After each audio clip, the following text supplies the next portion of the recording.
6 দিনেও নিয়ন্ত্রণে আসেনি লস অ্যাঞ্জেলেসের দাবানল। দিক পরিবর্তন করে নতুন এলাকায় ছড়িয়ে পড়ছে আগুন। মৃতের সংখ্যা বেড়ে 24।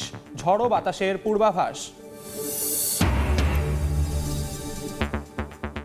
ইসরায়েল হামাস যুদ্ধবিরতি চুক্তির কাছাকাছি। মন্তব্য হোয়াইট হাউসের জাতীয় নিরাপত্তা উপদেষ্টার। তেল আবিবের পাশে থাকায় বাইডেনকে নেতানিয়াহুর ধন্যবাদ।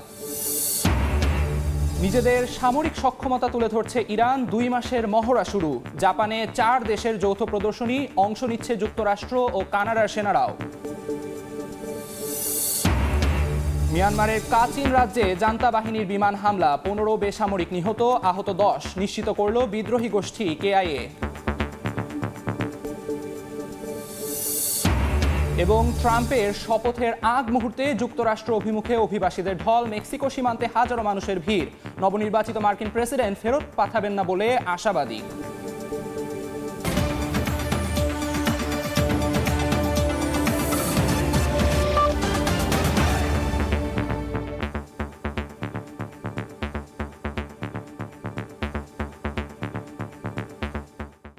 আন্তর্জাতিক সময়ের সঙ্গে আছি আমি আমিরুল ইসলাম আলিফ। 6 দিনেও নিয়ন্ত্রণে আসেনি যুক্তরাষ্ট্রের লস অ্যাঞ্জেলেসের দাবানল। উল্টো দিক পরিবর্তন করে নতুন এলাকায় ছড়িয়ে পড়েছে আগুন। ঝড়ো বাতাসের পূর্বাভাসে দেখা দিয়েছে শঙ্কা। স্মরণকালের ভয়াবহ এ দাবানলে মৃতের সংখ্যা বেড়ে 24 জনে দাঁড়িয়েছে। আগুন নিয়ন্ত্রণে দমকল কর্মী পাঠাচ্ছে মেক্সিকো ও কানাডা।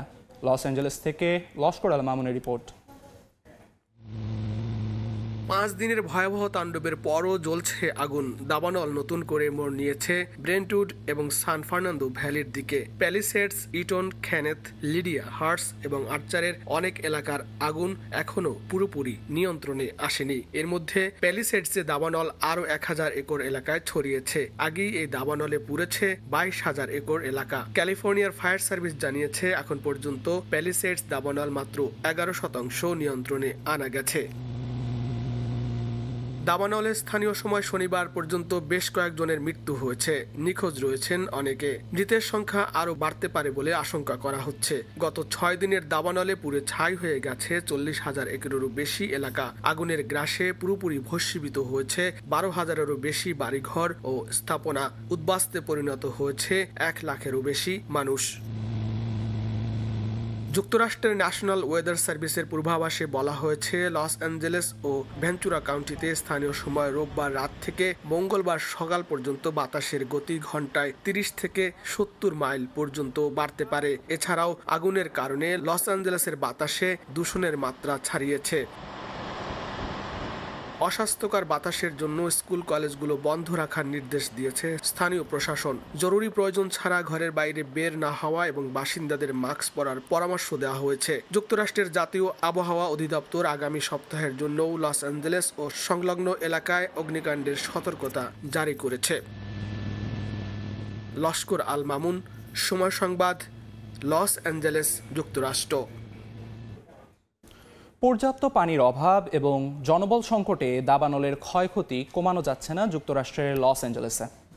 ব্যাপক এই ক্ষয়ক্ষতির জন্য দাবানল মোকাবিলার কোনো পূর্ব প্রস্তুতি না থাকাকে দায়ী করছেন বিশেষজ্ঞরা। দমকল কর্মীদের সঙ্গে আগুন নেভাতে জীবনের ঝুঁকি নিয়ে কাজ করে যাচ্ছেন স্থানীয়রাও। পানি সংকটের কারণ অনুসন্ধানে তদন্তের নির্দেশ দিয়েছেন ক্যালিফোর্নিয়ার গভর্নর গ্যাভিন নিউসাম। ভয়াবহ দাবানলে পুড়ছে লস অ্যাঞ্জেলেস। গত মঙ্গলবার থেকে শুরু হওয়া বিধ্বংসী এই দাবানলে এরই মধ্যে 36,000 একর জমি পুড়ে গেছে। ধ্বংস হয়েছে 10,000-এর বেশি স্থাপনা। বাড়ছে মৃতের সংখ্যাও। আগ্রাসী দাবানল থেকে বাঁচতে বেশিরভাগই নিরাপদ আশ্রয়ে সরে পড়লেও শেষ সম্বল হিসেবে নিজের প্রিয় বাড়িটিকে বাঁচাতে এখনও কেউ কেউ আপ্রাণ চেষ্টা করছেন। লস অ্যাঞ্জেলেস কাউন্টির আল্টাডেনা শহরের তেমনই একজন নিক পেম্বারটন। স্ত্রী ও সন্তানদের নিরাপদে সরিয়ে নিলেও নিজে রয়ে গেছেন বাড়িতেই। প্রতিবেশীদের সঙ্গে নিয়ে আগুনের ক্ষয়ক্ষতি কমাতে চেষ্টা করে গেছেন। এত বেশি দাবানল ছড়িয়ে পড়েছিল যে দমকল কর্মীরা এখানে আসতে পারেননি। তাদের উপস্থিতি একেবারেই কম ছিল, তাই নিজেরাই আগুন নেভানোর চেষ্টা করেছি। নিকের মতো আরও অনেকেই নিজের এলাকায় আগুন নেভানোর কাজে ঝাঁপিয়ে পড়েন। দমকল কর্মী পৌঁছানোর পর আগুন নেভাতে তৎপরতা শুরু করলেও পর্যাপ্ত পানির অভাবে কিছুতেই বাগে আনতে পারছিলেন না তারা। স্থানীয়দের সঙ্গে নিয়ে কোনো মতে একটি জেনারেটর ও পাম্প জোগাড় করে পানির ব্যবস্থা করেন নিক। তাদের প্রচেষ্টায় কিছু ঘরবাড়ি বাঁচানো সম্ভব হয়।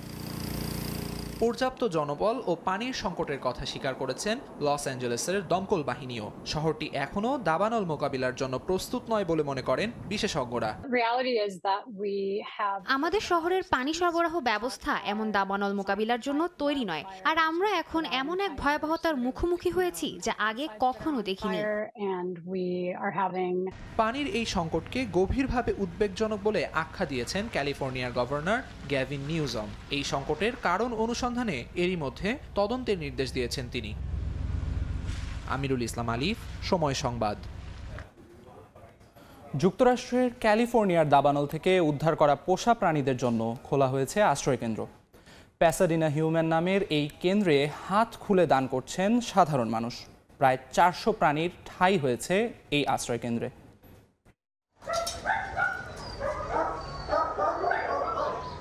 মঙ্গলবার হঠাৎ করে শুরু হওয়া ক্যালিফোর্নিয়ার দাবানলে পড়ছে একের পর এক বনাঞ্চল ঘরবাড়ি। প্রাণ হারিয়েছেন বেশ কয়েকজন। ভয়াবহ এই আগুন থেকে বাঁচতে ঘরবাড়ির মায়া ত্যাগ করে হাতের কাছে পাওয়া কিছু জিনিস নিয়ে নিরাপদ আশ্রয়ের দিকে ছোটেন মানুষ। প্রাণ বাঁচাতে গিয়ে পোষা প্রাণীদের কথা ভুলতে বসেছিলেন অনেকেই। তবে অসহায় এই প্রাণগুলোকে বাঁচাতে এগিয়ে এসেছে কিছু স্বেচ্ছাসেবী সংগঠন। দাবানল থেকে পোষা কুকুর, বিড়াল, ঘোড়ার মতো প্রাণীকে উদ্ধার করে নিয়ে যাওয়া হয় আশ্রয়কেন্দ্রে।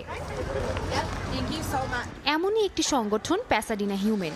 বিভিন্ন জায়গা থেকে উদ্ধার করে আনা প্রায় 400 প্রাণীর থাকার ব্যবস্থা করে দিয়েছে তারা। কুকুর, ঘোড়া, গাধা, ছাগল, ভেড়া সহ আরো নানা প্রাণী ঠাঁই হয়েছে এই আশ্রয় কেন্দ্রে। অনেকে আবার নিজেদের পোষা প্রাণীকে সাময়িকভাবে রেখে গেছেন এই নিরাপদ আশ্রয়ে। প্যাসাডিনা হিউম্যানের প্রকাশিত এক ভিডিওতে দেখা যায় রাত দিন নিরলসভাবে প্রাণীগুলোর জন্য কাজ করে যাচ্ছেন কর্মীরা। প্রতিকূল পরিস্থিতিতেও পশুর ডাক্তার, কর্মী এবং প্রাণীর জন্য বিভিন্ন জায়গা থেকে ত্রাণ আসছে সংস্থাটিতে, যেখানে কেউ কেউ আর্থিক সহায়তা দিচ্ছে, কেউ আবার পৌঁছে দিচ্ছে খাবার।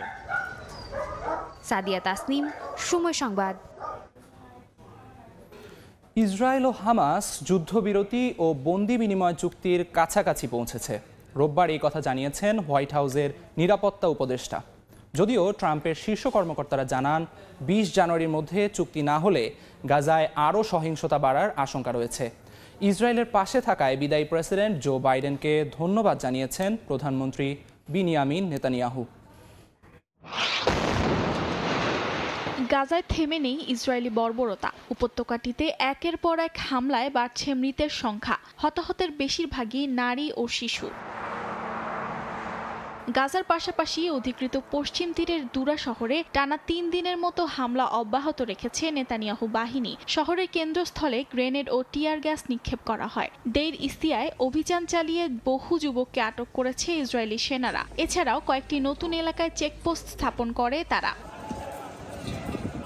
গাজায় ইসরায়েলি হামলার মধ্যেই কাতারে চলছে যুদ্ধবিরতির আলোচনা। হোয়াইট হাউসের জাতীয় নিরাপত্তা উপদেষ্টা জানান, ইসরায়েল ও হামাস যুদ্ধবিরতি ও বন্দি বিনিময় চুক্তির খুব কাছাকাছি পৌঁছে গেছে। যদি ট্রাম্প ক্ষমতায় আসার আগে চুক্তি না হয়, তবে গাজায় সহিংসতা আরও বাড়ার আশঙ্কা রয়েছে বলে জানান নবনির্বাচিত মার্কিন প্রেসিডেন্টের শীর্ষ কর্মকর্তারা। এদিকে বিদায় মার্কিন জো বাইডেনকে ধন্যবাদ জানিয়েছেন ইসরায়েলের প্রধানমন্ত্রী বেনিয়ামিন নেতানিয়াহু। যুক্তরাষ্ট্রের নতুন প্রেসিডেন্টও ইসরায়েলের প্রতি সমর্থন প্রদর্শন করবে বলে আশা ব্যক্ত করেন তিনি। 2023 সালের 7 অক্টোবর থেকে গাজায় হামলা চালাচ্ছে দখলদার ইসরায়েল। চলমান হামলায় 46,500-এর বেশি ফিলিস্তিনি নিহত হয়েছেন। আহত হয়েছেন 1 লাখের বেশি, আর বাস্তুচ্যুত হয়েছেন লাখ লাখ ফিলিস্তিনি। অর্জিতা সুয়াজিন, সময় সংবাদ। গাজার শিক্ষা ব্যবস্থাকে ইসরায়েল পুরোপুরি ধ্বংস করে দিয়েছে জানিয়ে ক্ষোভ প্রকাশ করেছেন নোবেল পুরস্কার জয়ী মালালা ইউসুফজাই। আফগানিস্তানে তালেবানদের শাসনকে বৈধতা না দিতে মুসলিম বিশ্বের প্রতি আহ্বান জানিয়েছেন তিনি। পাকিস্তানের ইসলামাবাদের মুসলিম সম্প্রদায়ের নারী শিক্ষা চ্যালেঞ্জ এবং সুযোগ শীর্ষক 2 দিন ব্যাপী সংবাদ সম্মেলনে মালালা সহ অংশ নেন বিভিন্ন মুসলিম দেশের শিক্ষামন্ত্রীরা। 2012 সালে পাকিস্তানের এক স্কুলে পড়ার সময় স্থানীয় তালেবানদের গুলিতে গুরুতর আহত হয়ে দেশ ছাড়েন 15 বছর বয়সী মালালা। তবে সুস্থ হয়ে ফিরেই নারী শিক্ষার অধিকার নিয়ে কাজ শুরু করেন তিনি। এর মধ্যে হাতে গোনা 2-1 পাকিস্তান সফরে যান মালালা। এবার নিজ দেশ পাকিস্তানের ইসলামাবাদে নারী শিক্ষা বিষয়ক সম্মেলনে যোগ দেন এই নোবেল বিজয়ী নারী। মুসলিম সম্প্রদায়ের নারী শিক্ষা চ্যালেঞ্জ এবং সুযোগ শীর্ষক 2 দিনব্যাপী সম্মেলনের দ্বিতীয় দিনে বক্তব্য রাখেন মালালা। ইসরায়েলের চলমান আগ্রাসন গাজার শিক্ষা ব্যবস্থাকে পুরোপুরি ধ্বংস করে দিয়েছে বলে ক্ষোভ জানান তিনি। উদ্বেগ প্রকাশ করে মালালা বলেন, ইসরায়েল গাজার 90% বেশি স্কুল ধ্বংস করে দিয়েছে। সেই সঙ্গে স্কুল ভবনে আশ্রয় নেয়া বেসামরিক নাগরিকদের ওপর নির্বিচারে চালানো হামলার নিন্দা জানান তিনি। ইসরায়েলের আন্তর্জাতিক আইন এবং মানবাধিকার লঙ্ঘনের বিরুদ্ধে প্রতিবাদ অব্যাহত রাখার ঘোষণা দেন তিনি। এদিকে আফগানিস্তানের তালেবানদের বৈধতা না দিতে মুসলিম বিশ্বের প্রতি আহ্বান জানান মালালা ইউসুফজাই। বলেন, তালেবানের শাসনামলে নারী শিক্ষার অগ্রগতির স্বপ্ন দেখা বৃথা। বলেন, তালেবান শাসকরা শতাধিক আইন প্রয়োগ করেছে যা আফগান নারীদের শিক্ষা থেকে দূরে ঠেলে দিচ্ছে। This conference will not be serving its purpose if we do not talk about the education of Afghan girls. Because Afghanistan is the only country in the world where girls are completely banned from education beyond grade 6. For the past 3.5 years, the Taliban have ripped away the right to learn from every Afghan girl. সম্মেলনের প্রথম দিন বক্তব্য রাখেন পাকিস্তানের প্রধানমন্ত্রী শাহবাজ শরীফ। সম্মেলনে বিশ্বের বিভিন্ন দেশ থেকে 150 জনের বেশি শিক্ষক, গবেষক ও মন্ত্রী যোগ দিয়েছেন। পাশাপাশি ইউনেস্কো, ইউনিসেফ ও ওয়ার্ল্ড ব্যাংক সহ বিভিন্ন আন্তর্জাতিক সংগঠন থেকে প্রতিনিধিরাও যোগ দেন। মালিহা সুহরাওয়ার্দী, সময় সংবাদ। নিজ দেশেই তুমুল জনরোষের মুখে পড়েছেন ইসরায়েলি প্রধানমন্ত্রী বিনিয়ামিন নেতানিয়াহু। অবিলম্বে যুদ্ধ বন্ধ করে আলোচনার মাধ্যমে হামাসের হাতে আটক জিম্মিদের ফেরানোর দাবিতে শনিবার জনসমুদ্রে পরিণত হয় তেল আবিবের রাজপথ। বাসিন্দাদের অভিযোগ, গাজায় যুদ্ধবিরতির ইস্যু শুধু আলোচনাতেই সীমাবদ্ধ। এদিন আন্দোলনকারীদের সঙ্গে যোগ দেন ইসরায়েলে নিযুক্ত বিশ্বের বিভিন্ন দেশের রাষ্ট্রদূত। স্থানীয় সময় শনিবার জনসমুদ্রে পরিণত হয় ইসরায়েলের প্রাণকেন্দ্র তেল আবিব। নেতানিয়াহুর পদত্যাগ ও হামাসের হাতে আটক জিম্মিদের মুক্তির দাবিতে সাপ্তাহিক আন্দোলনের অংশ হিসেবে এদিন বিক্ষোভ করেন শত শত মানুষ। এ সময় নেতানিয়াহুকে অপসারণ করে ইসরায়েলের নতুন সরকার গঠনের দাবি এবং 15 মাসের বেশি সময় ধরে চলা হামাস ইসরায়েল সংঘাত দ্রুত বন্ধ চান তারা। পাশাপাশি ফিলিস্তিনের স্বাধীনতাকামী সংগঠনের সঙ্গে ইসরায়েলি জিম্মিদের মুক্তির বিষয়ে কোনো চুক্তি বা সমঝোতা না করতে পারায় নেতানিয়াহু সরকারের বিরুদ্ধে ক্ষোভ প্রকাশ করেন বিক্ষোভকারীরা। নেতানিয়াহু তার ব্যক্তি স্বার্থে আর কত রক্ত ঝরাবে? আমাদের জিম্মি এবং সেনারা আর কত জীবন দেবে? জিম্মি থাকার 15 মাস, দুর্ভোগের 15 মাস। এই দীর্ঘ সময়ে নেতানিয়াহুর অনেক কিছু করার ছিল। কোনো ধরনের সমাধান ছাড়াই সময় চলে যাচ্ছে। একই দিন গাজায় যুদ্ধবিরতি নিশ্চিত করতে ইসরায়েলি গোয়েন্দা সংস্থা মোসাদ প্রধান সহ উচ্চ পর্যায়ের একটি প্রতিনিধি দলকে কাতারে পাঠানোর বিষয়ে বৈঠক করেন নেতানিয়াহু ও ডোনাল্ড ট্রাম্পের বিশেষ দূত স্টিভ উইটকফ। এরপর সাপ্তাহিকের সমাবেশে বিক্ষুব্ধ বাসিন্দাদের সঙ্গে যোগ দিয়ে মিত্র ইসরায়েলের সাফাই গান দেশটিতে নিযুক্ত ব্রিটিশ রাষ্ট্রদূত সিমন ওয়ালসার, জার্মানির স্টিফেন সেইবার্ড এবং যুক্তরাষ্ট্রের জ্যাক লি। তারা জানান, ইসরায়েলি জিম্মিদের ঘরে ফেরাতে আলোচনা অব্যাহত রয়েছে। দোহার আলোচনা যাতে সফল হয় তাই আমরা একত্রিত হয়েছি। আমরা জানি সবকিছুর একবারে সমাধান করা যাবে না, প্রতিটি দিন অনেক বেশি গুরুত্বপূর্ণ। 2023 সালের 7 অক্টোবর গাজায় ইসরায়েলি আগ্রাসনের শুরু থেকেই নিজ দেশের নাগরিকদের তোপের মুখে নেতানিয়াহু। তার পদত্যাগের দাবিতে প্রায় প্রতিদিনই বিক্ষোভ করছেন ইসরায়েলিরা। আন্দোলনকারীদের সঙ্গে নিরাপত্তা বাহিনীর সংঘর্ষের পাশাপাশি চলে ব্যাপক ধরপাকড়ও। তবুও নিজের সিদ্ধান্ত থেকে চুল পরিমাণও সরেননি নেতানিয়াহু। মৌসুমীর সাথী, সময় সংবাদ। ট্রাম্পের সঙ্গে ইসরায়েলি প্রধানমন্ত্রীর সাক্ষাৎ করার সম্ভাবনার মধ্যেই নিজেদের সামরিক সক্ষমতার প্রদর্শনী শুরু করল ইরান। চলমান 2 মাসের সামরিক মহড়ায় এরই মধ্যে নতুন ধরনের ড্রোন আর ক্ষেপণাস্ত্র ব্যবহার শুরু করেছে দেশটি। ইরান এখন কতটা শক্তিশালী সেটা শত্রুপক্ষকে জানান দিতেই এই মহড়া বলে জানিয়েছেন ইরানি কর্মকর্তা। আর কিছুদিন পর যুক্তরাষ্ট্রের মসনদে বসতে যাচ্ছেন নবনির্বাচিত প্রেসিডেন্ট ডোনাল্ড ট্রাম্প। এবার ট্রাম্প প্রশাসনের সঙ্গে সাক্ষাৎ হতে পারে ইসরায়েলি প্রধানমন্ত্রী বিনিয়ামিন নেতানিয়াহুর, আর এতে চাপে পড়তে পারে ইরান। এমনিতেই ইরানের সঙ্গে যুক্তরাষ্ট্রের সম্পর্ক সাপে নেউলে। এর মধ্যে ইসরায়েল যুক্তরাষ্ট্রের সম্পর্ক আরও গভীর হলে ইরানের হিতে বিপরীত হতে পারে বলে মনে করছেন অনেকেই। এর মধ্যেই শত্রুপক্ষকে নিজেদের সামরিক শক্তি কতটা উন্নত তা জানান দিতে দীর্ঘ 2 মাসের সামরিক মহড়া শুরু করেছে পেজিশকিয়ান প্রশাসন। গেল 4 জানুয়ারি থেকে শুরু হওয়া এই আকাশপথের সামরিক মহড়া শেষ হবে আগামী মার্চ মাসে। ইরানের রাষ্ট্রীয় টেলিভিশন জানায়, দেশের আকাশসীমার সুরক্ষা এবং গুরুত্বপূর্ণ অবকাঠামোর রক্ষা নিশ্চিত করা এই মহড়ার লক্ষ্য। এর আগে বিপ্লবী গার্ড বাহিনী ইরানের প্রধান পরমাণু স্থাপনাগুলো রক্ষার জন্য ক্ষেপণাস্ত্র ও ড্রোন হামলা প্রতিরোধের মহড়া চালায়। স্থানীয় সময় শনিবার গোপন ক্ষেপণাস্ত্র শহরে সফর করেন মেজর জেনারেল হোসাইন। তিনি জানান, ইরান এখন কতটা শক্তিশালী সেটা শত্রুপক্ষকে জানান দিতেই এই মহড়া। ইয়াসিন মোহাম্মদ জিসান, সময় সংবাদ। যৌথ মহড়ায় অংশ নিয়েছে জাপান ও যুক্তরাষ্ট্রের সেনারা। রোববার জাপানের নারাশিনো প্রশিক্ষণ এলাকায় এই মহড়া হয়। জাপান, যুক্তরাষ্ট্র ছাড়াও এতে অংশ নেয় ফিলিপিন্স ও কানাডার প্যারাট্রুপাররা। মহড়ার নাম দেওয়া হয়েছে নিউ ইয়ার জাম্প। দলে দলে প্যারাশুট গায়ে হেলিকপ্টার থেকে ঝাঁপ দিচ্ছে সেনারা। দেখে মনে হতে পারে কোনো যুদ্ধক্ষেত্রে শত্রুপক্ষের উপর ঝাঁপিয়ে পড়ার প্রস্তুতি, তবে এটি একটি মহড়ার চিত্র। রোববার জাপানের নারাশিনো প্রশিক্ষণ এলাকায় জাপান ও যুক্তরাষ্ট্রের যৌথ মহড়ার আয়োজন করা হয়। এতে অংশ নেয় জাপানের সেলফ ডিফেন্স ফোর্স JSDF এবং মার্কিন সামরিক বাহিনীর প্যারাট্রুপাররা। নতুন বছরে পরিচালিত এই যৌথ মহড়ায় 2 দেশের শত শত সেনা ছাড়াও ছিল ফিলিপিন্স এবং কানাডার সেনা সদস্যরা। জাপানের প্রতিরক্ষা মন্ত্রী জেনারেল নাকাতানিও এই মহড়ায় উপস্থিত ছিলেন। এ সময় তিনি নারাশিনো ক্যাম্প পরিদর্শনের পাশাপাশি নিজেও প্যারাট্রুপারদের একটি জাম্পিং স্টেশন থেকে দড়ি বেঁধে ঝাঁপ দেওয়ার প্রশিক্ষণ নেন। আমাদের প্রথম আকাশরক্ষী ব্রিগেডটি বেশ শক্তিশালী, যে কোনো পরিস্থিতিতে দ্রুত সাড়া দিতে পারে। এজন্য তাদেরকে প্রতিনিয়ত কড়া প্রশিক্ষণের মধ্য দিয়ে যেতে হয়। আজকে যা দেখছি তা এরই প্রতিফলন। আমি মনে করি এ ধরনের কার্যক্রম উচ্চ স্তরের নেতৃত্ব এবং দক্ষতা প্রদর্শন করেছে। নিউ ইয়ার জাম্প নামের এই মহড়াটি যুক্তরাষ্ট্রের সঙ্গে জাপানের প্রথম প্যারাট্রুপিং মহড়া। এতে প্যারাট্রুপিং এর পাশাপাশি যুদ্ধ মহড়ায় অংশ নেয় JSDF এর সেনারা।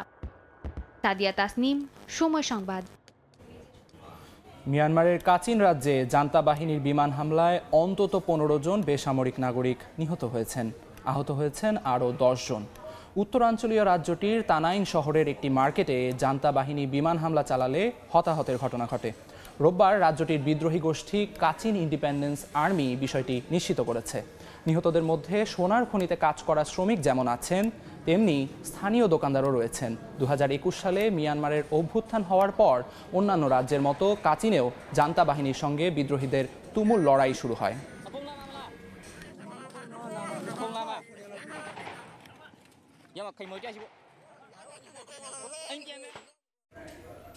নবনির্বাচিত মার্কিন প্রেসিডেন্ট ডোনাল্ড ট্রাম্পের শপথের আগ মুহূর্তে যুক্তরাষ্ট্র অভিমুখে ঢল নেমেছে অভিবাসীদের। মেক্সিকো থেকে শত শত অভিবাসন প্রত্যাশী যুক্তরাষ্ট্র সীমান্তের উদ্দেশ্যে রওনা হয়েছেন। অপরাধমূলক কর্মকাণ্ডে জড়িত না থাকলে তাদেরকে ফেরত পাঠানো হবে না বলে আশাবাদ ব্যক্ত করেছেন তারা।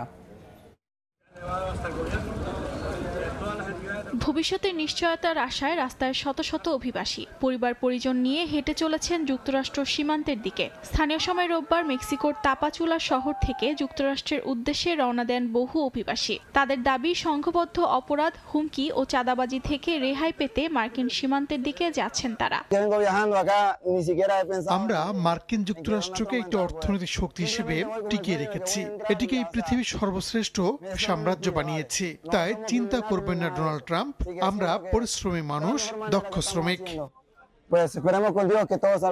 যুক্তরাষ্ট্রের নবনির্বাচিত প্রেসিডেন্ট ডোনাল্ড ট্রাম্প ক্ষমতায় বসার আগে অভিবাসীদের দেশটিতে প্রবেশের বিষয়ে অভিবাসন নীতি আরোপ করা সত্ত্বেও মেক্সিকো থেকে আসা অপেক্ষমান অভিবাসীরা আশাবাদী। তাদের মতে, কোনো ধরনের অপরাধমূলক কর্মকাণ্ডে জড়িত না থাকলে যুক্তরাষ্ট্রের প্রবেশের ক্ষেত্রে বাধা দেবে না ট্রাম্প। এমনকি কোনো বেআইনি কাজ না করলে তাদেরকে ফেরত পাঠানো হবে না। আগামী ২০ জানুয়ারি যুক্তরাষ্ট্রের প্রেসিডেন্ট হিসেবে শপথ নেবেন ট্রাম্প। তার শপথ ঘিরে গেল কয়েক সপ্তাহ ধরেই মেক্সিকো যুক্তরাষ্ট্র সীমান্তে ভিড় করছেন শত শত অভিবাসী। অর্জিতা শেহজিন, সময় সংবাদ।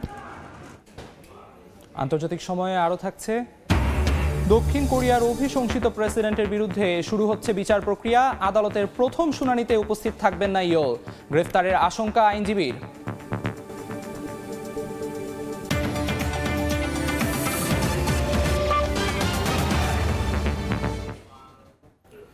বিএনপি চেয়ারপারসন ও সাবেক প্রধানমন্ত্রী বেগম খালেদা জিয়ার শারীরিক অবস্থা উন্নতির দিকে। নিজে নিজেই কিছুটা হাঁটাহাঁটি করছেন। লন্ডনে চিকিৎসাধীন থেকেও দেশবাসীর খবর নেওয়ার পাশাপাশি জনগণের পাশে থাকতে দলীয় নেতাকর্মীদের নির্দেশনাও দিচ্ছেন। লন্ডন থেকে বিস্তারিত শোয়েব কবিরের রিপোর্টে। লন্ডনে দ্য ক্লিনিকে চিকিৎসাধীন মাকে দেখতে রোববারও আসেন বিএনপির ভারপ্রাপ্ত চেয়ারম্যান তারেক রহমান। ভিতরে প্রবেশের আগে সবার জন্য দোয়া চেয়েছেন তারেক রহমান। সবাই সবার জন্য দোয়া করতে হবে। ছুটির দিনেও হাসপাতালের সামনে ভিড় করেন যুক্তরাজ্য বিএনপি নেতাকর্মীরা। অপেক্ষা করেন দলের চেয়ারপারসন ও সাবেক প্রধানমন্ত্রী বেগম খালেদা জিয়ার শারীরিক অবস্থার খোঁজ নেওয়ার।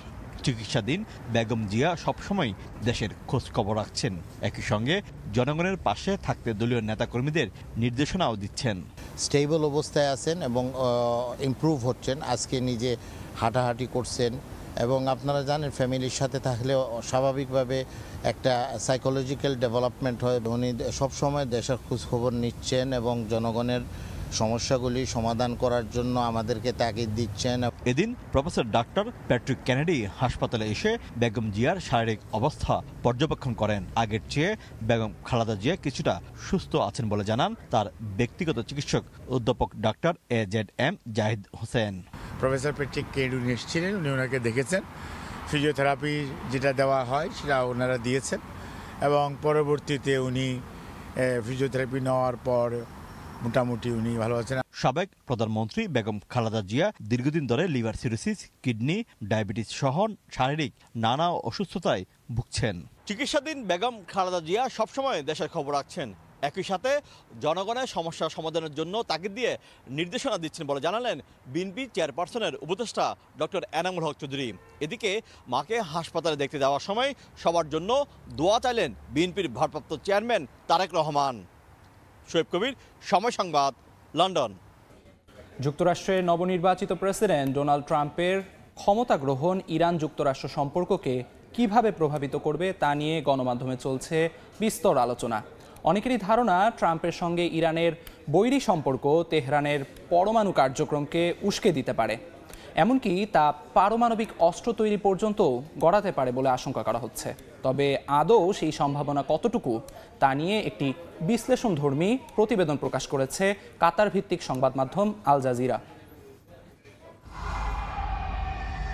মধ্যপ্রাচ্যের অন্যতম শক্তিশালী দেশ ইরানের পারমাণবিক কার্যক্রম নিয়ে পরাশক্তি যুক্তরাষ্ট্র বরাবরই উদ্বেগ জানিয়ে আসছে। এমনকি বিভিন্ন নিষেধাজ্ঞা আরোপের মাধ্যমে এই কার্যক্রমের ইতি টানারও বিস্তর চেষ্টা চালানো হয়েছে। 2015 সালে যুক্তরাষ্ট্র, যুক্তরাজ্য, ফ্রান্স, জার্মানি, চীন ও রাশিয়ার সঙ্গে হওয়া পরমাণু চুক্তির মধ্য দিয়ে পারমাণবিক কার্যক্রম কমানোর শর্তে ইরানের ওপর থেকে কিছু অর্থনৈতিক নিষেধাজ্ঞা প্রত্যাহার করে নেওয়া হয়। তবে এই চুক্তিতে ফাটল ধরায় ট্রাম্প প্রশাসন 2018 সালে একতরফাভাবে ওই চুক্তি থেকে যুক্তরাষ্ট্রকে প্রত্যাহার করে নেন তৎকালীন মার্কিন প্রেসিডেন্ট ডোনাল্ড ট্রাম্প। সেই সঙ্গে ইরানের ওপর বেশ কিছু কঠোর নিষেধাজ্ঞাও আরোপ করে যুক্তরাষ্ট্র। এমনকি ইরানের শীর্ষ কমান্ডার জেনারেল কাসেম সোলাইমানিকে হত্যা করার নির্দেশও দেন ট্রাম্প। ট্রাম্পের এবারের শাসনামলে পরমাণু চুক্তির গুরুত্বপূর্ণ 3টি দেশ ফ্রান্স, জার্মানি এবং যুক্তরাজ্য বিভিন্ন বড় বড় ইস্যুতে যুক্তরাষ্ট্রের সঙ্গে সুর মেলাবে এমন আভাস দিচ্ছেন বিশ্লেষকরা। কাতার ভিত্তিক সংবাদ মাধ্যম আল জাজিরা এক প্রতিবেদনে জানায়, এ পরিস্থিতিতে ইরানের অবস্থান কি হবে তা নিয়ে চলছে নানা জল্পনা কল্পনা। তার উপর ইসরায়েলের সঙ্গে ইরানের সংঘাতপূর্ণ পরিস্থিতিতে বাইডেন ও নেতানিয়াহু প্রশাসন তেহরানের পারমাণবিক স্থাপনা ও জ্বালানি খাতের বিভিন্ন গুরুত্বপূর্ণ অবকাঠামোয় আঘাত হানার কথা বলছে। আসাদ সরকারের পতনে ইরানের স্বঘোষিত ক্ষমতার বলয় থেকে সিরিয়ার নামও বাতিলের খাতায় পৌঁছেছে। এ অবস্থায় আন্তর্জাতিক পরমাণু শক্তি সংস্থার আরোপিত নিষেধাজ্ঞার জবাবে ইরান তার পারমাণবিক কার্যক্রমে নতুন গতি আনার চেষ্টা চালাচ্ছে। গণমাধ্যম জানায়, উন্নত মানের সেন্ট্রিফিউজ যন্ত্র লাগানোর মাধ্যমে 60% সমৃদ্ধ ইউরেনিয়াম উৎপাদন করছে তারা, যেখানে পারমাণবিক বোমা তৈরি করতে প্রয়োজন 90% সমৃদ্ধ ইউরেনিয়াম। এতে বোমা তৈরির পথে খুঁটিনাটি কিছু পদক্ষেপই বাকি থাকছে ইরানের। ট্রাম্পের ক্ষমতা গ্রহণে বাকি আর মাত্র কয়েকদিন। গদিতে বসার পর ইরানের প্রতি তার মনোভাব কেমন হয় তাই বলে দেবে ইরানের পরবর্তী পদক্ষেপ কি হতে যাচ্ছে, বলছেন বিশ্লেষকরা। সাদিয়া তাসনিম, সময় সংবাদ। স্টিলটেক মানে গুণগত মানের নিশ্চয়তা। It's all about stainless style. আদালতের প্রথম শুনানিতে উপস্থিত থাকবেন না দক্ষিণ কোরিয়ার অভিশংসিত প্রেসিডেন্ট ইয়ন সুক ইয়োল। মঙ্গলবার থেকে শুরু হচ্ছে দক্ষিণ কোরিয়ার প্রেসিডেন্ট ইউনের অভিশংসনের বিচার প্রক্রিয়া। আদালতে যাওয়ার পথে ইউলকে গ্রেফতার করা হতে পারে এমন আশঙ্কা করছেন প্রেসিডেন্ট ইউলের আইনজীবীরা। ইউন যদি আদালতের শুনানিতে উপস্থিত না হন, তবে বিচারকরা আগামী বৃহস্পতিবার দ্বিতীয় শুনানিতে বিষয়গুলো নিয়ে আলোচনা শুরু করবেন। দক্ষিণ কোরিয়া থেকে মোহাম্মদ হানিফের রিপোর্টে বিস্তারিত। প্রেসিডেন্ট ইয়ন সুক ইয়োলকে ঘিরে দক্ষিণ কোরিয়ার রাজনীতিতে চলছে নানা নাটকীয়তা। ইয়নের বিরুদ্ধে গ্রেফতারি পরোয়ানা জারির পরও তাকে গ্রেফতার করতে গিয়ে ব্যর্থ হয়েছিলেন তদন্তকারীরা। এবার শুরু হচ্ছে ইয়নের অভিশংসনের বিচার কার্যক্রম। প্রেসিডেন্ট ইয়ন সুক ইয়োল অভিশংসিত হওয়ার 31 দিন পর মঙ্গলবার সাংবিধানিক আদালতে তার অভিশংসন পর্যালোচনা এবং ইয়োলের ভাগ্য নির্ধারণের জন্য একটি বিচার কার্যক্রম শুরু হতে চলেছে। রোববার প্রেসিডেন্ট ইয়োল তার আইনজীবীদের মাধ্যমে সাফ জানিয়ে দিয়েছেন, আদালত কর্তৃক নির্ধারিত বিচার কার্যক্রমে তিনি উপস্থিত থাকতে পারবেন না। এর সম্ভাব্য কারণ হিসেবে বলা হচ্ছে, আদালতে যাওয়ার পথে ইয়োলকে গ্রেফতার করা হবে এমন আশঙ্কা করছেন তার আইনজীবীরা। এরই মধ্যে আদালত 4 ফেব্রুয়ারি পর্যন্ত মোট 5টি শুনানির সময় নির্ধারণ করেছেন। ইয়োল যদি উপস্থিত না হন, তাহলে মঙ্গলবারের শুনানির তুলনামূলকভাবে সংক্ষিপ্ত করা হবে বলে ধারণা করা হচ্ছে। আর ইয়োল যদি প্রথম শুনানিতে উপস্থিত না হন, তবে বিচারকরা বৃহস্পতিবার থেকে দ্বিতীয় শুনানিতে বিষয়গুলো নিয়ে আলোচনা শুরু করবেন। 14 ডিসেম্বর আদালতে দায়ের করা অভিযোগে ইয়নের ভাগ্য নির্ধারণের জন্য 11 জুন পর্যন্ত সময় আছে। দক্ষিণ কোরিয়া থেকে মোহাম্মদ হানিফ, সময় সংবাদ। আন্তর্জাতিক সময়ে আরও থাকছে, চীনের হেইলংচিয়াং প্রদেশে তুষার ও বরফের তৈরি পার্ক, পর্যটন মৌসুম ঘিরে নানা ভাস্কর্য, মনোমুগ্ধকর দৃশ্য উপভোগে ভিড় পর্যটকদের। বিশ্বের শক্তিশালী পাসপোর্টের তালিকায় 3য় স্থানে রয়েছে দক্ষিণ কোরিয়ার পাসপোর্ট। দ্য হেনলি অ্যান্ড পার্টনার্সের প্রতিবেদনে 2025 সালে বিশ্বের শক্তিশালী পাসপোর্টের তালিকায় শীর্ষে আছে সিঙ্গাপুর। 3য় স্থানে থাকা কোরিয়ার পাসপোর্টধারী ব্যক্তিরা আগাম ভিসা ছাড়া বিশ্বের 192টি দেশে ভ্রমণ করতে পারেন। যৌথভাবে ফ্রান্স, জার্মানি, ইতালি এবং স্পেনও রয়েছে 3য় স্থানে। 80 দশকের শেষের দিকে একটি ছবিতে দেখা যাচ্ছে খিম্পু আন্তর্জাতিক বিমানবন্দরে নিউ ইয়র্কগামী একটি ফ্লাইটের জন্য বোর্ডিং গেটে যাত্রীরা লাইনে দাঁড়িয়ে আছেন। ছবিটি 1989 সালে দক্ষিণ কোরীয়দের বিদেশ ভ্রমণের উপর নিষেধাজ্ঞা প্রত্যাহারের পর। তখন বৈদেশিক মুদ্রা বহির্গমন রোধ করার জন্য আন্তর্জাতিক ভ্রমণ নির্দিষ্ট কিছু লোকের জন্য অনুমোদিত ছিল। এর মধ্যে ছিল ঊর্ধ্বতন কোম্পানির কর্মকর্তা, ব্যবসায়ী, শিক্ষার্থী সহ বিদেশি সংস্থার কর্মীরা। শুধু দর্শনীয় স্থান দেখার জন্য বিদেশ ভ্রমণ সম্পূর্ণ নিষিদ্ধ ছিল কোরীয়দের জন্য। 80 দশকের শেষের দিকে অর্থনৈতিক প্রবৃদ্ধির সঙ্গে সঙ্গে মানুষের জীবনযাত্রার মান উন্নয়নে সরকার জনগণের ভ্রমণ নিষেধাজ্ঞা প্রত্যাহার করে। দেশটির জনগণের সার্বিক সহযোগিতায় মাত্র কয়েক বছরের ব্যবধানে পরিবর্তন হয়ে যায় দক্ষিণ কোরিয়ার প্রেক্ষাপট। দ্রুত মধ্যম আয়ের দেশ থেকে উচ্চ আয়ের দেশে পরিণত হয়। এবার বিশ্বের সবচেয়ে শক্তিশালী পাসপোর্টের তালিকায় স্থান দখল করে আছে দক্ষিণ কোরিয়া। অর্থনৈতিক অগ্রগতি, তাদের ইনোভেশন, টেকনোলজি এবং রিসার্চ বেসড কান্ট্রি, যার প্রেক্ষিতে এটা সম্ভব হয়েছে। আপনারা জানেন যে দক্ষিণ কোরিয়ার নাগরিকদের জন্য সারা বিশ্বে 192টা দেশে তাদের ভিসা এন্ট্রি ফ্রি। এদের মাথাপিছু আয় $40,000 উপরে। মাত্র 5 কোটি প্লাস মানুষ তাদের এক্সপেন্ডিচার খরচের যে ধারণ সেটা অনেক ঊর্ধ্বগতি এবং সারা বিশ্বের মধ্যে 11তম লার্জেস্ট ইকোনমি দক্ষিণ কোরিয়া, যার প্রেক্ষিতে কিন্তু আজ অনেক বছর যাবত দক্ষিণ কোরিয়া এই ধারাটা অব্যাহত রাখতে পেরেছে। প্রতি বছরের মতো এবারও প্রকাশিত হয়েছে বিশ্বের সবচেয়ে শক্তিশালী পাসপোর্টের তালিকা। 2025 সালের বিশ্বের সবচেয়ে শক্তিশালী পাসপোর্টধারী দেশের স্বীকৃতি সিঙ্গাপুর থাকলেও 3য় স্থানে আছে দক্ষিণ কোরিয়ার নাম। 9 জানুয়ারি শুক্রবার প্রকাশিত পাসপোর্ট ইন্ডেক্সের তথ্য জানিয়েছে যুক্তরাষ্ট্রভিত্তিক নাগরিকত্ব সংক্রান্ত পরামর্শক প্রতিষ্ঠান দ্য হেনলি অ্যান্ড পার্টনার্স। দক্ষিণ কোরিয়ার পাসপোর্ট বহনকারী বিশ্বের 192টি দেশে কোনো ভিসা ছাড়াই প্রবেশ করতে পারবেন। যেই দেশ 80 দশকে অর্থনৈতিক সংকটে দিন পার করত, সময়ের ব্যবধানে সেই দেশ বিশ্বের বুকে অর্থনীতি শীর্ষস্থান ধরে রাখার পাশাপাশি সবচেয়ে শক্তিশালী পাসপোর্টের তালিকায় 3য় স্থান ধরে রেখেছে। রপ্তানি নির্ভর অর্থনীতিতে রূপান্তর আর বহির্বিশ্বের সাথে সম্পর্কের মাধ্যমে দেশটির উন্নয়নের সমীকরণে ব্যাপক পরিবর্তন আসে, এমনটাই মনে করছেন দেশটির অর্থনৈতিক বিশ্লেষকরা। দক্ষিণ কোরিয়া থেকে মোহাম্মদ হানিফ, সময় সংবাদ। দেখছেন আন্তর্জাতিক সময়। ইতিহাসের সর্বনিম্ন পর্যায়ে নেমেছে ভারতীয় মুদ্রা রুপি। ডলার প্রতি দাঁড়িয়েছে ৮৬.২০ রুপি। এই পতন রুখতে রিজার্ভ ব্যাংক অফ ইন্ডিয়া দেশটির ব্যাংকগুলোর কাছে ডলার বিক্রির মাধ্যমে বাজারে স্থিতিশীলতা আনার চেষ্টা করছে। মূলত আন্তর্জাতিক বাজারে ডলারের শক্তিশালী অবস্থান ও বিদেশি বিনিয়োগকারীদের পুঁজিবাজারে শেয়ার বিক্রি করে দেয়ায় দরপতন হচ্ছে রুপির। আরও দরপতনের মধ্য দিয়ে ভারতীয় মুদ্রার মান প্রতি মার্কিন ডলারের বিপরীতে ৮৬.২ রুপিতে ঠেকেছে। এই পতনে এখন রুপির মান ইতিহাসের সর্বনিম্ন পর্যায়ে বলে জানাচ্ছে দেশটির বিভিন্ন গণমাধ্যম। দ্য ইন্ডিয়ান এক্সপ্রেস বলছে, শুক্রবার লেনদেন শুরু হয় ডলার প্রতি ৮৫.৮৮ রুপিতে এবং শেষ হয় সর্বনিম্ন ৮৫.৯৮ রুপিতে। পতন রুখতে দেশটির কেন্দ্রীয় ব্যাংক বাজারে ডলার বিক্রি করছে। ডোনাল্ড ট্রাম্প মার্কিন প্রেসিডেন্ট নির্বাচিত হওয়ার পর আন্তর্জাতিক বাজারে ডলারের দাম বাড়ছে, বন্ডের বিপরীতে পাওয়া যাচ্ছে অতিরিক্ত মুনাফা।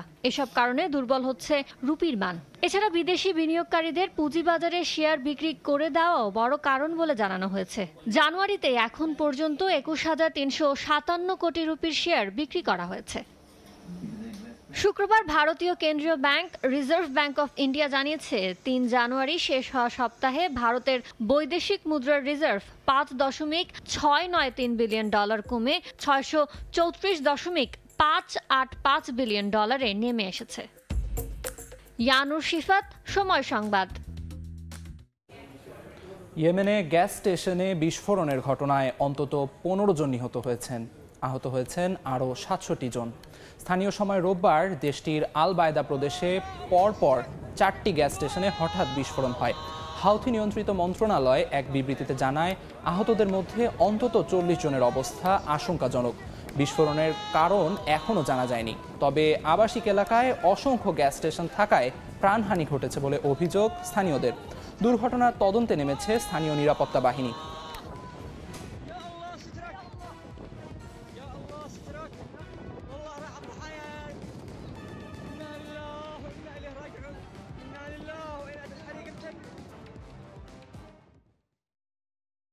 দেখছেন আন্তর্জাতিক সময়। স্পেনের ক্যানারি দ্বীপের উপকূলীয় অঞ্চল থেকে ৬২ অভিবাসন প্রত্যাশীকে উদ্ধার করেছে দেশটির কোস্টগার্ড। স্থানীয় সময় রোববার তাদের উদ্ধার করে গ্রান ক্যানারিয়ার এক বন্দরে নিয়ে যাওয়া হয়। জরুরি পরিষেবার দল অভিবাসন প্রত্যাশীদের উদ্ধারকারী জাহাজ থেকে নামতে সাহায্য করে। বন্দরে স্থাপিত এক তাঁবুতে রেড ক্রসের সদস্যরা তাদের প্রয়োজনীয় সেবা প্রদান করে। তীব্র ঠান্ডা মোকাবিলায় তাদের কম্বল প্রদান করা হয়।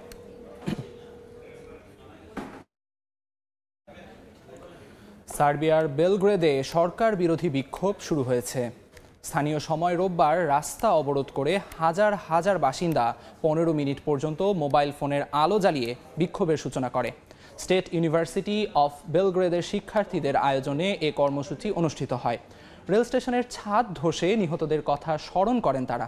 এই ঘটনায় দায়ীদের বিচারের আওতায় আনার আহ্বান জানায় বিক্ষোভকারীরা। গেল নভেম্বরে রেল স্টেশনের ছাদ ধসের ঘটনায় ১৪ জন নিহত হন। ইতালির পিডমন্ট পর্বতমালায় তুষার ধসে প্রাণ গেছে ৩ জনের, নিখোঁজ রয়েছে আরও ২ জন। কর্তৃপক্ষ বলছে, রোববার পিডমন্ট পর্বতমালার ইতালি সুইজারল্যান্ড সীমান্তে এই দুর্ঘটনা ঘটে। ২ পর্বত আরোহীকে জীবিত উদ্ধার করে দ্রুত হাসপাতালে ভর্তি করা হয়। খারাপ আবহাওয়ার কারণে নিখোঁজদের উদ্ধার অভিযান সাময়িক স্থগিত রাখা হয়েছে। নিহত পর্বত আরোহীদের পরিচয় প্রকাশ করা হয়নি। পিডমন্টে প্রায় প্রতি বছরই তুষার ধসে হতাহতের ঘটনা পাওয়া যায়।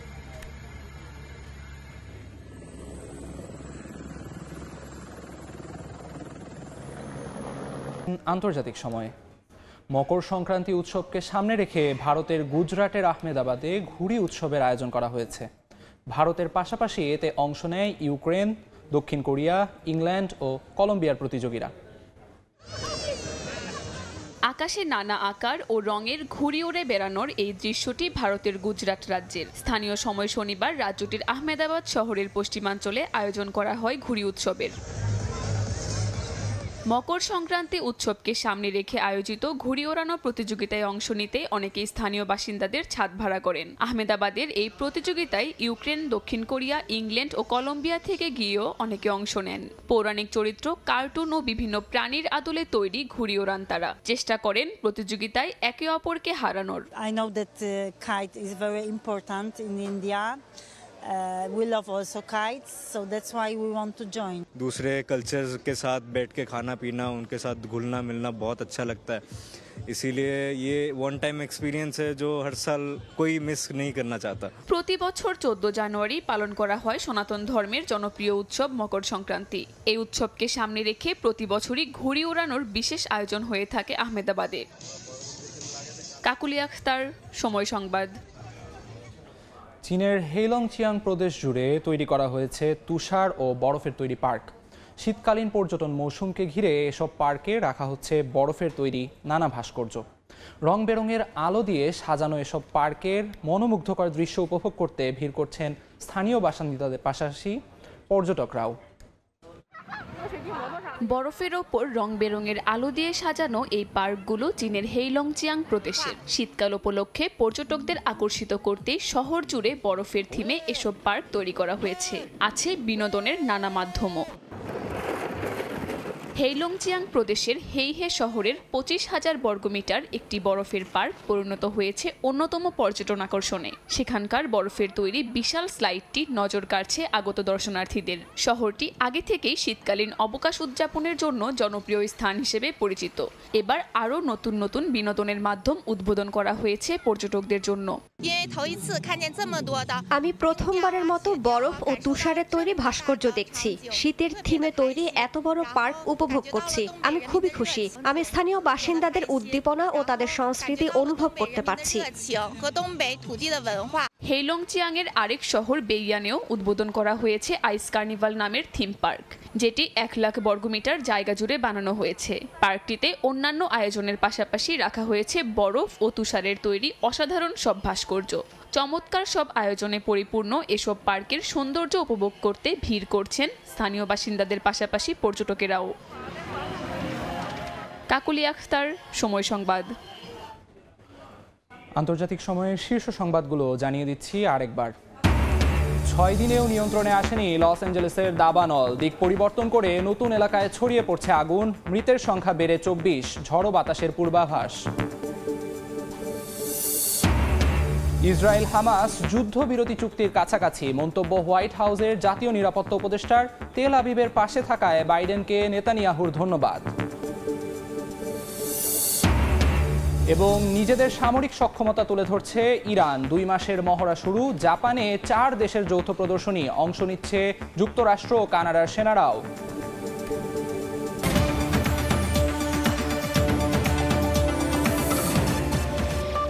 এই ছিল আন্তর্জাতিক সময়। সঙ্গে থাকুন সময়ের।